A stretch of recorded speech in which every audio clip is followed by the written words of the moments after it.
নমস্কার। আজ প্রোস্টাগ্ল্যান্ডিনের কথা বলবো। প্রোস্টাগ্ল্যান্ডিন হলো পাকস্থলীতে যে আমাদের খাবার থাকে তার ওপরে একটা লেয়ার তৈরি করে থাকে এই প্রোস্টাগ্ল্যান্ডিন একটা হরমোন। আমরা যখন কোনো পেন কিলার খাই, পেন কিলার কেন খাই?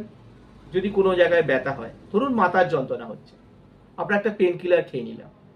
খাওয়ার পরে কি হয়? মাথার যন্ত্রণা তো কমে যায়, কিন্তু ওই ওষুধটা আমরা জল দিয়ে খাচ্ছি, সেটা পাকস্থলীতে যাচ্ছে, সেখান থেকে সেই ওষুধটা আমাদের শরীরের সমস্ত রক্তের ভিতরে মিশছে।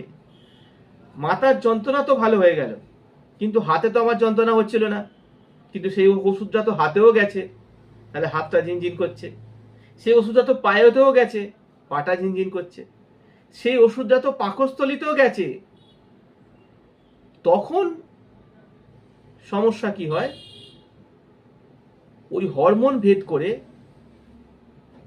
ওই মেডিসিনটা চলে যায় পাকস্থলীর ভেতরে, তখনই ডাইজেস্টিং প্রবলেম হয়।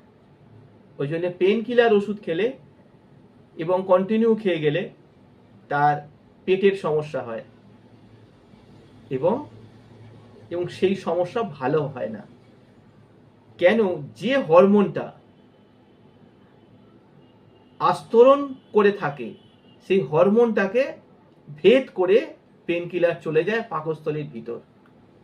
অতএব পেন কিলার খাবেন না। পেন কিলার খেলেও খুব প্রয়োজনে খাবেন, যখন দরকার তখনই খাবেন। নমস্কার।